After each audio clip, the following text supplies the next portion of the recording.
Hello everyone, welcome back to another GIS lecture video.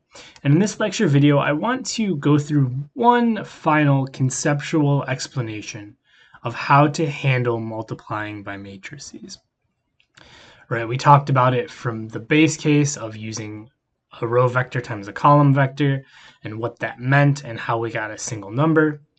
We built upon that into this idea of multiplying matrices, where we do essentially a row vector times a column vector for each one of the elements. And again, checking the inner dimensions versus the outer dimensions. What I want to do is I want to go through one last conceptual way that we can look at multiplying matrices, because I want you to really understand what's going on here. And I want you to have multiple modes of expression to make sure that you don't make mistakes. Because this is, again, it's just different from what we've been doing before. And when you do something different, you tend to make mistakes. So knowing how to do this from multiple different perspectives is going to help reduce the mistakes that you make. So what I want to do is I want to give ourselves some space. And I want to do matrix A, and I want to do matrix B. So A, I'm going to do as a 3 by 2, and then B I'm going to do as a 2 by 3. Okay. And we're going to do A, let's keep these lowercase, A, B, C, D, E, F. And then we're going to do G, H, I, J, K. I'm using uppercase just because it's easier to differentiate. That's L and not I. So what I want you to think about is, instead of thinking about all of these different elements, is I want you to think of A instead. I want you to think of A instead as containing 3 row vectors. Right? We have the row vector 1, we have the row vector 2, and we have the row vector 3. Right? So this row vector A1 is going to be AB, right? But we've just got a collection of row vectors. Hopefully that makes sense, right? This idea that we can take A and B and we can call that a row vector. Then we have B, right? We can do the same thing, but this time, instead of collapsing them into row vectors, I'm going to change the notation up slightly, right? That this would be, this entire row, we're just calling it a row vector. What I want to do is I want to do the same thing with B, but I want to do column vectors instead. Right, so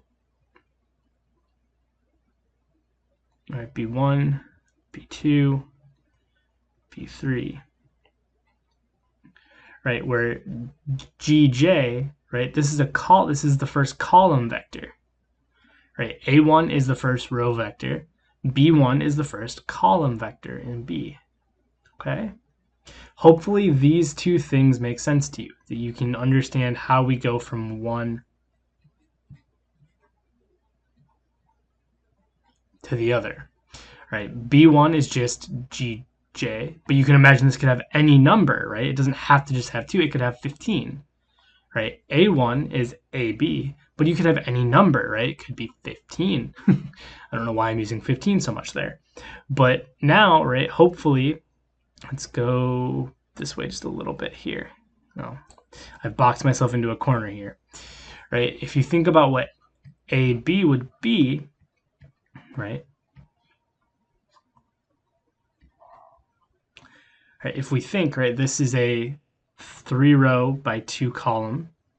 This is a 2 column by 3 row. Right, our inner is 2 by 2, which means our result is going to be the outer, which is going to be 3 by 3. So this is going to be a 3 by 3, right? Again, I'm just checking the dimensions. Right, then hopefully it makes sense that this is going to be A1 times B1 right?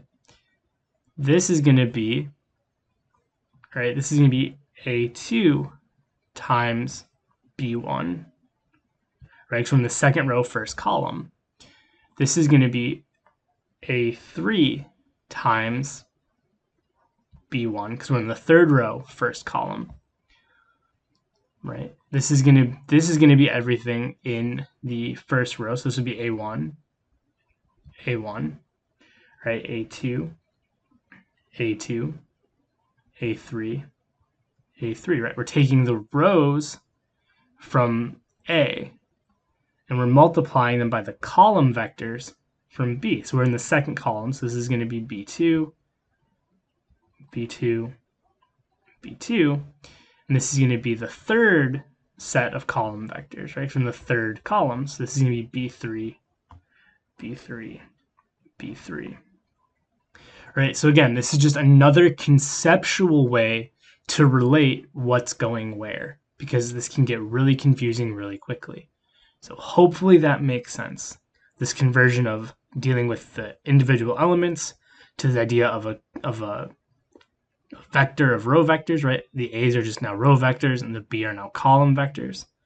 And the idea that our output matrix is just going to be the row vector times the column vector for whatever position we're at. So this is 1, 1. It's going to be the first row vector times the first column vector, right? Second row, so second row vector times the first column vector, and so on. Hopefully this reinforces the concept. I hope this doesn't make it more confusing.